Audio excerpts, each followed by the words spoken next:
Sekitar 2.000 pasukan TNI yang diterjunkan untuk menduduki sebuah tempat yang kini dikenal dengan nama Lapangan Merdeka, Monas. Walaupun mereka belum berhasil mengamankan bagian timur dari area ini, sebab saat itu merupakan daerah dari markas Korpsstrat pimpinan Soeharto. Jam 7 pagi, Radio Republik Indonesia atau RRI menyiarkan sebuah pesan yang berasal dari Untung Samsuri, Komandan Cakrabiwa, bahwa G30 SPKI telah berhasil diambil alih di beberapa lokasi strategi Jakarta beserta anggota militer lainnya. Mereka bersikeras bahwa gerakan tersebut sebenarnya didukung oleh Siaat yang bertujuan untuk melengsarkan Soekarno dari posisinya. Selang beberapa saat, salah seorang tetangga memberitahu pada Soeharto tentang terjadinya aksi penembakan pada jam 5:30 pagi berserta hilangnya sejumlah jenderal yang diduga sedang diculik. Mendengar berita tersebut, Soeharto pun segera bergerak ke markas Kostrad dan menghubungi anggota Angkatan Laut dan polisi.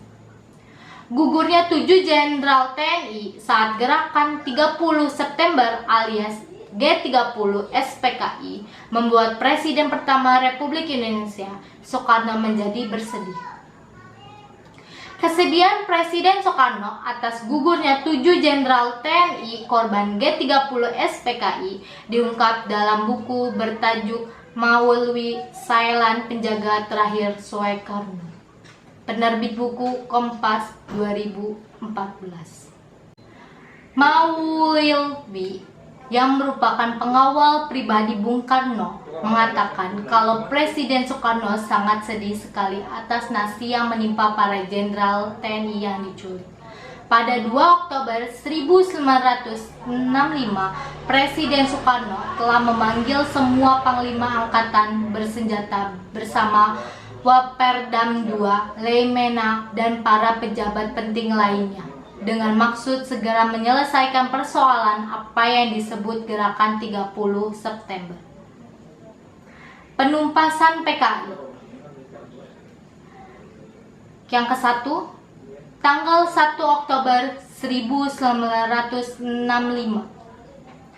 Operasi penumpasan G30 SPKI dimulai sejak tanggal 1 Oktober 1965 sore hari. Gedung RRI Pusat dan Kantor Pusat Telekomunikasi dapat direbut kembali tanpa pertumpahan darah oleh satuan RPKAD di bawah pimpinan Kolonel Sarwo Edi Wibowo. Pasukan para Kujang atau 328 Siliwangi dan dibantu pasukan kavaleri setelah diketahui bahwa basis G30 SPKI berada di sekitar Halim Perdana Kusuma. Sasaran diarahkan ke sana. Kedua, tanggal 2 Oktober 1965.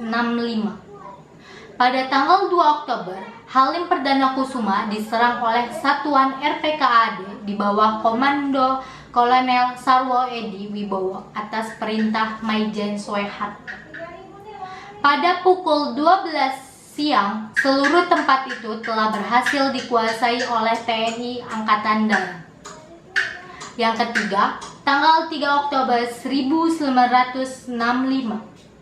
Pada hari Minggu tanggal 3 Oktober 1965, pasukan RPKAD yang dipimpin oleh Mayor C.I. Santoso berhasil menguasai daerah Lubang Buaya.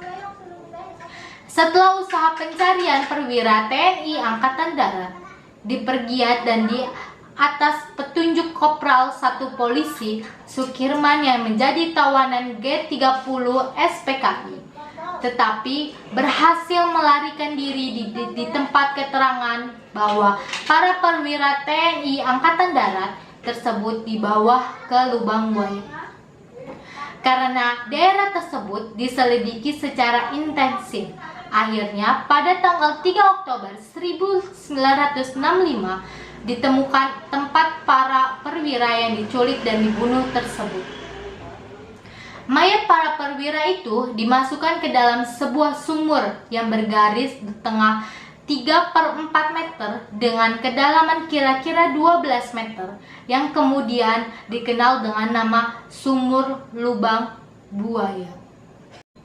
Keempat, tanggal 4 Oktober 1965. Pada tanggal 9 Oktober, penggalian sumur lubang buaya dilanjutkan kembali karena ditunda pada tanggal 13 Oktober pukul 17.00 WIB hingga keesokan hari, yang diteruskan oleh pasukan para amfibi KKO AL dengan disaksikan pimpinan sementara TNI Angkatan Darat Maijen Soeharto.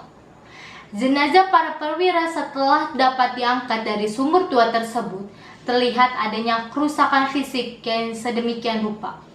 Hal inilah yang menjadi saksi bisu lagi bangsa Indonesia yang betapa kejamnya siksaan yang mereka alami sebelum wafat. Yang kelima, tanggal 5 Oktober 1965. Pada tanggal 5 Oktober, jenazah para perwira TNI Angkatan Darat tersebut dimakamkan di Taman Makam Pahlawan Kalibata yang sebelumnya disemayamkan di Markas Besar Angkatan Darat pada tanggal 6 Oktober dengan surat keputusan pemerintah yang diambil dalam sidang kabinet Dewi Kora para perwira TNI Angkatan Darat tersebut ditetapkan sebagai pahlawan revolusi. 7 tokoh pahlawan korban kekejaman G30 SPKI 1965. Yang pertama ada Panglima Angkatan Darat Letjen TNI Ahmad Yani. Yang kedua, Maijen TNI R. Suprapto. Yang ketiga ada Maijen TNI M. T. Haryono. Yang keempat ada Maijen TNI Siswondo Parman. Yang kelima, Brigjen TNI D.I. Pajaitan. Yang keenam, Brigjen TNI Sutoyo Sirwo Miharjo. Yang ketujuh ada Letnan Pierre Tedean. Sekian dari saya, kurang lebihnya mohon maaf. Wabillahi taufiq wa hidayah. Wassalamualaikum warahmatullahi wabarakatuh.